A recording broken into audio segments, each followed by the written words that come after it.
Alright. Deciding to do daily tarot readings. Because a lot of people are feeling uncertain right now and kind of want to help with that a little bit. Even though I don't know what the hell's going on. A lot of people are curious about tarot, don't know much about tarot, but their insight, they merely make you think. Like, yeah, there's prescribed meanings, and they always come with a little booklet. And see, this deck was blessed by Loki, of course, so he's going to tell me, shut up and just read. So, let's start. You got the King of Coins. Oh, King and the Knight of Coins. Right now, financial uncertainty is probably on a lot of people's minds, especially with some of the current administrations, regimes, power plays, and people are afraid of losing what little they do have, their stability. And the King of Coins is saying, it's time to regroup, time to really set it down. He's the one that has the rules, and he's really telling you it's time to straighten your home up. Now, the Knight of Coins, now he's a fun little player. He's the one that goes, you've got to get creative. You've got to make your money. You've got to figure out a way to survive. And, I think that's kind of true. You've got to be a renegade. Right now, things are going to get tough. Things are going to get scary. And they already are for a lot of people. But that's the point. Now, the Ace of Swords over here. Now that one's very pointed. Swords are conflict. They are the internal and external conflict cards, and the aces are always the beginning. So this might be the conquest, the beginning of something new, something scary, but it can also mean the beginning of a new way of fighting, a new way of uniting. There's a beauty to that. I think that together with the creativity and the community that we do have and that we can build, that the Ace Swords really is telling. Now, we've got the Eight of Swords over here in reversed, having to be the bad guy, if you will. Now, he's not as fun, The eights, when they're not in reverse like that, they're pretty much everything's coming together, that we're building community. But right here it's telling us, they're trying to divide us. They're trying to make us seem like we are at odds with each other, but we're not. We have to see past that. We have to see past the conflict that they're trying to build within us. All right, let's draw a few more. Oh, the Emperor. If there was ever a card that said what we have to unite against. Now, the Emperor represents a lot of like the patriarchy and male power and sometimes a dictatorship, but it can also mean learning from your elders. It can also be wisdom, guidance, where are we going from here?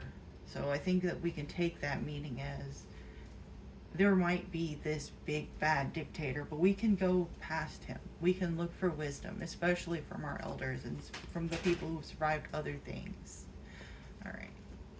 I think another card might the Two of Coins. Now, twos are balance. They're always going to be the balance, and two represents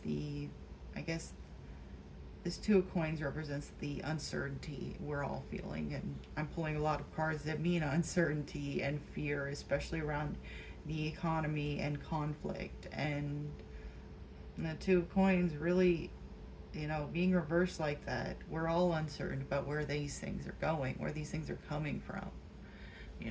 Maybe, who knows? Ah, the Hermit.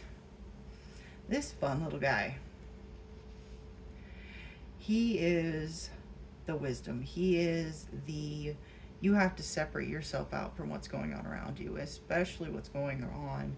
They're going to flash a lot of things, but you have to be the seeker of truth. You have to be the seeker of wisdom, especially in your own lives, especially with what's going on right now. Seek wisdom, true wisdom, not just what you see on flash media, what you see on, your friend's page, or what you see on the news. True wisdom is gained through, science and talking with others, especially within our community, because we have a lot to share. We have a lot of skills that each and every one of us can share with each other to survive this. And it's really important to understand that even with all that's going on, we will be able to unite together, and not just the queer community, but every community that is currently being targeted. People of color, immigrants, every single individual that is currently being targeted. If we bind together, if we create a network that is inclusive and understanding and makes space for each other, we will be able to beat it. We will be able to seek wisdom and guidance. And for the final card of the reading, the Five of Swords.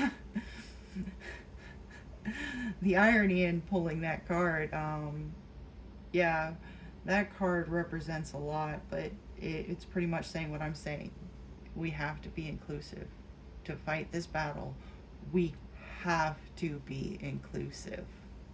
There's no if, ands, or buts about it. We have to. We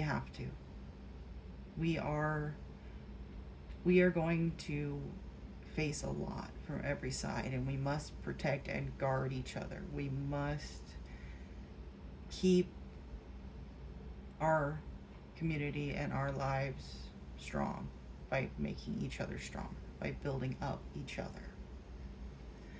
I have another deck that wants to be read. It's a little different. This was my tattoo tarot deck.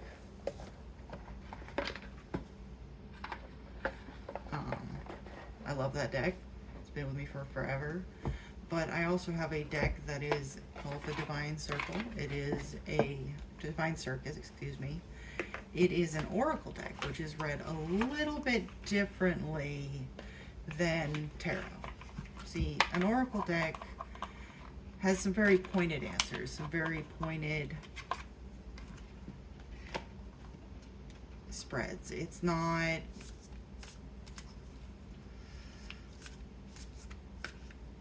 to say it's exacting as such, but the cards have specific meanings, and they do have varied meanings, but you'll see what I'm saying. So let's go ahead and pull a few cards. Alright, the first card, the Steampunk Princess. Now, she's fun. She's the creative type. She's the one that goes against the grain. She's the one that wants to show you that there's steam power. There's a uniqueness. There's beauty. There's a way to fight the power. There's the way to become the power, become the overall,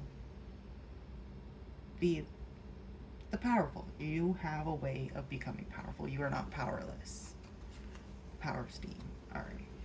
And now we have the Red Countess. Now the Red Countess is very much so a card that represents being hidden in the shadows and still being able to be beautiful. Having to survive things, because she's a survivor, and still finding the beauty in, well, everything, really. She is a very beautiful, she's countess, she has power, but that power may have been taken away from her. It may have been used to push her down. She's a card that really does good things for people. She knows that you've been hurt, and she knows that the hurting is there, but she wants to guide you back. She wants to show you that there's still beautiful things in this world. And one last card. Oh, the Sweetheart. Now, the sweetheart is a double-edged sword because she'll show you one face and she has a hidden meaning. She's scared. She's afraid of being who she is. She's afraid of challenging what you see her as. You know, she's, you know, the princess, the delicate one, this is how she's always been portrayed, but maybe she's punk rock, maybe she's got a hidden desire, maybe she doesn't want to be pretty, maybe she doesn't want to be your sweet little angel. You know, she's got a lot to say, and she's afraid to say it. You know, she's the card that says don't be silenced. Don't let people's perceptions of you make you who you are. You are who you are. You don't have to hide that from the world. But I think that'll do that for them today. Thank you for reading.